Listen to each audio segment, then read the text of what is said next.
2022 সালে আমি $3,000 per month বেতনের একটা চাকরি পাই এবং এই চাকরিটা পাই আমি সাগরের সাঁতার কাটতে কাটতে।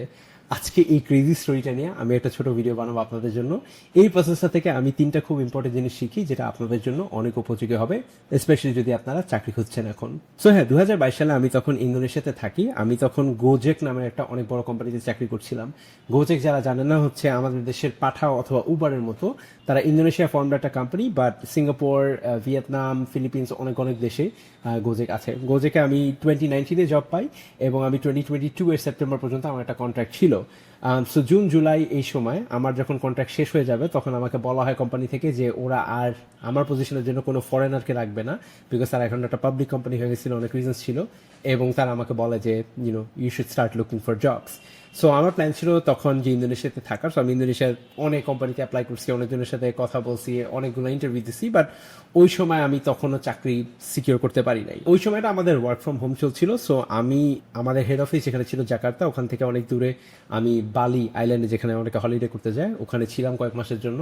এবং প্রত্যেক মর্নিংয়ে আমি ওইখানে সার্ফিং করতে যেতাম। যারা সার্ফিং জানেন না, ওই যে বোর্ডে করে ঢেউয়ের উপর চলা যায়, যে আমাদের কক্সবাজারেও করা হয়, ওটা আমি করতাম every morning, and that was a really nice way of doing exercise. So এক সকালে বালির চাঙ্গু শহরে বাতু বলং বিচ নামে একটা বিচে আমার সার্ফবোর্ড নিয়ে সার্ফিং করতে নামছি। সো সার্ফিং করতে হলে যেটা করতে হচ্ছে, বোর্ডের উপর আগে সাঁতরায় বোর্ড নিয়ে অনেক দূর গভীরে যেতে হয় ওশানের মধ্যে, অ্যান্ড ওইখানে ওয়েট করতে হয়। তখন যখন ওয়েভ আসে, ওয়েভটাকে ধরে ওয়েভটাকে চড়ে ল্যান্ডের কাছে আসতে হয় আর কি। সো ওই জায়গাটাকে বলা হয় লাইন আপ। অ্যান্ড ওই লাইন আপে আমি দেখি একজন পরিচিত মানুষ, মানে আমি কে চিনতে পারি নাই, বাট একটা মহিলা যাকে দেখে আমার পরিচিত লাগছে, সেও বোর্ডের উপর বসা, ঢেউয়ের জন্য ওয়েট করতেছে। আমিও বোর্ডের উপর বসা, ঢেউয়ের জন্য ওয়েট করতেছি। আমরা দুজন দিদির দিকে তাকাইছি। তখন আমার হঠাৎ করে মনে হচ্ছে যে হ্যাঁ, এই মানুষটার সাথে আমি একটা জব ইন্টারভিউ দিয়েছিলাম কয়েক সপ্তাহ আগে।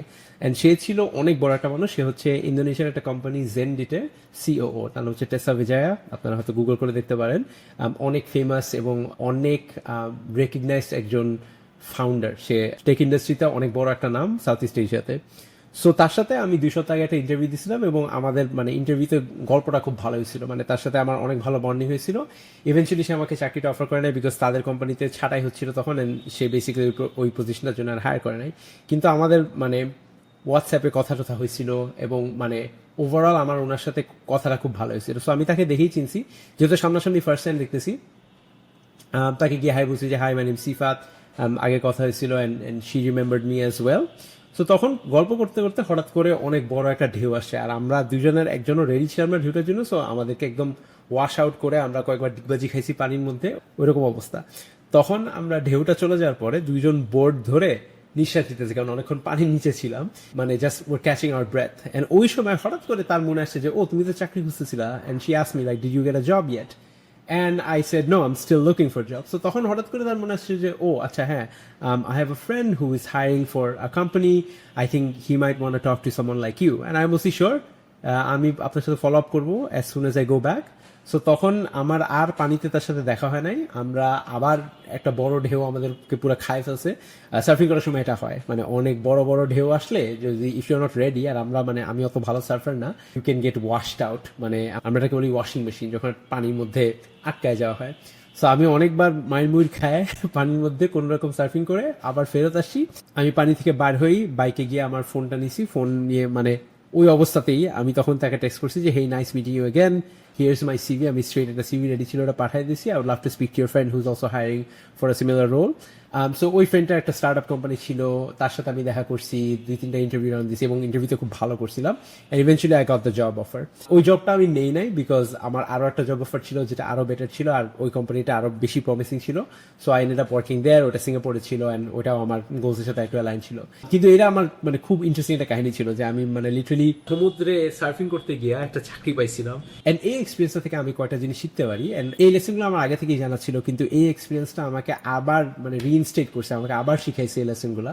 যেটা হচ্ছে, দেখো যে যখন কারোর সাথে তুমি ইন্টারভিউ দিবা, ইন্টারভিউ ইজ নট অলওয়েজ যে ইন্টারভিউয়ার তোমাকে অনেক হার্ড হার্ড কোয়েশ্চেন জিজ্ঞেস করবে, তোমাকে ওইটার রাইট আনসারটা দিতে হবে, তাহলে তুমি সিলেক্টেড হবা। এটা একটা এটা একটা ট্রানজ্যাকশনাল জিনিস। ইন্টারভিউ জিনিসটা ট্রানজ্যাকশনাল না। হ্যাঁ, ইন্টারভিউতে আসলে যেটা মানুষ খুঁজে হচ্ছে যে ওরা তোমার সাথে ডেলি কাজ করতে পারবে কিনা। ইন্টারভিউ রিয়েলি একটা ডিসকাশন। তুমি নিজের ব্যাপারে কিছু বলবা, কোম্পানি বা কোম্পানির রিপ্রেজেন্টেটিভ তার নিজের ব্যাপারে কিছু বলবে, এবং তোমরা তোমাদের নিজেদের গোলসের ব্যাপারে কথা বলবা।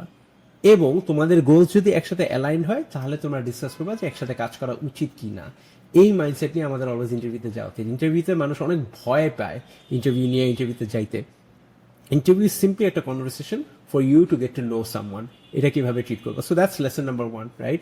Like people don't like working with robots. Even big technology কোম্পানিতে, বিগ টেক এক্সেক্স যেখানে অটোমেশন, এআই এগুলো একটা জিনিস হয়ে যাচ্ছে এখন, ultimately people don't want to work with robots, people want to work with people. So be a real person. যখন আমাকে কেউ মেসেজ করে ইন্টারভিউ আছে কালকে ভাই অ্যাডভাইস দেন, আমি এই কথাটাই বলি যে বি ইয়োর সেলফ। অনেক ক্লিশেড মনে হয়, but B your self and B someone likeable. যে তুমি হয়তো বেস্ট অ্যান্ড ব্রাইটেস্ট না হলেও যাতে তুমি যে অফিসে যাবা সেই অফিসের লোকজন তোমার পছন্দ করে, যাতে তোমার সাথে এভরিডে লাঞ্চ করতে চায়, তোমার সাথে এভরিডে কথা বলতে চায়, তোমার সাথে এভরিডে কাজ করতে তারা ইচ্ছুক থাকে। সেকেন্ড জিনিস হচ্ছে following up is your greatest ally, your greatest friend. তুমি যখন কাউকে বলবা যে আমি ফলো আপ করবো, you have to follow up. ঠিক আছে, আমি 100% শিওর আমি চাকরিটা পাইছি, অপরচুনিটিটা পাইছি বিকজ আমি সেই দিনই সেই মুহূর্তে যত তাড়াতাড়ি পারছি, ইভেন দো আমার কাছে ফোন ছিল না সমুদ্রতে, আমি বাইকে গিয়েই তাকে টেক্সট করছি এবং যতক্ষণে সে আমাকে ইন্ট্রোডাকশনটা দেয় নাই তার সাথে আমি ফলো আপ করছি। এই জিনিসটা অনেকেই বুঝে না। ইন্টারভিউ দিয়ে তুমি গায়েব হয়ে যাও না, বা একটা চাকরিতে অ্যাপ্লাই করে বা কারো রেফারেন্স চায় তুমি গায়েব হয়ে যাও না। ফলো আপ করো 2 বার 3 বার 4 বার 5 বার।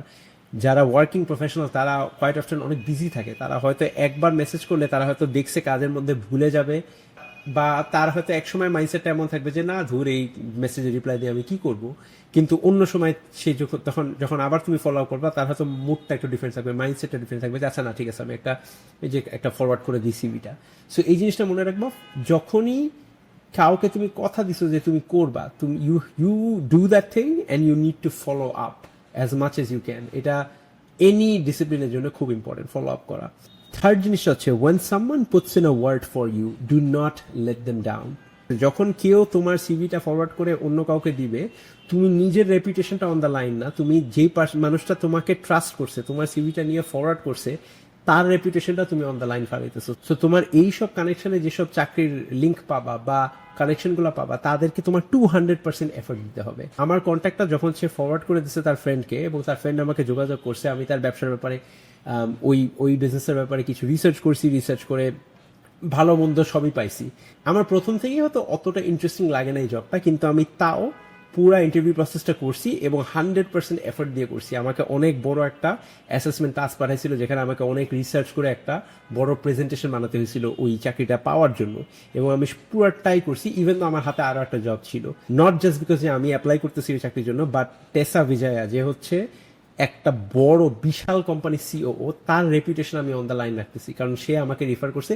এবং আমি কতটা লাকি যে তার মতো একটা বড় মানুষ, যে ইন্দোনেশিয়ার একটা টপ সিওও, সে একটা প্রবাবলি মাল্টি মিলিয়নের, সে আমাকে রিফার করছে। So I had to protect her honour. So এই জিনিসটা অলওয়েজ করবা। ধরো আমি যদি তোমার সিভি নিয়ে বা তোমার কন্ট্যাক্ট নিয়ে বা তোমার কাজের একটা রেফারেন্স কাউকে দেই, তোমাকে ওই কানেকশনগুলোকে আরো বেশি প্রাধান্য দিতে হবে, আরো বেশি প্রায়োরিটাইজ করতে হবে, because you are not only putting your own reputation on the line, you are putting someone else's reputation on the line. তুমি যেই মানুষটার থ্রুতে কানেকশনটা পাইছো, ওই মানুষটার ক্রেডিবিলিটি তুমি যদি মার্কেটে আরো বাড়াইতে পারো, তাহলে ওই মানুষটা তোমার আরো হেল্প করবে। So really understand this, and যখন কেউ তোমার জন্য একটা ফেভার করবে, it becomes your responsibility to put in 2 or 3 times the effort. এখন চাকরিতে অ্যাপ্লাই করার সময় আমি যে সিভিটা পাঠাইছিলাম, এটা ছিল এই ফরম্যাটের। এই ফরম্যাটটার নাম হচ্ছে ক্লাসিক মিনিমাল, আর এটা তুমি পেয়ে যাবা আমার CV.app-এ। ইয়েস, এটা আমার এন্ডোর্স একটা অ্যাপ, এবং সুন্দর একটা সিভি এরকম বানাইতে পারবা তোমার জব হান্টের জন্য। হোপফুলি ভিডিও দেখে কিছু না কিছু শিখছো। যদি কোনো কোয়েশ্চেন থাকে বা কমেন্টস থাকে, প্লিজ কমেন্টে জানাবা। হ্যাপি জব হান্টিং।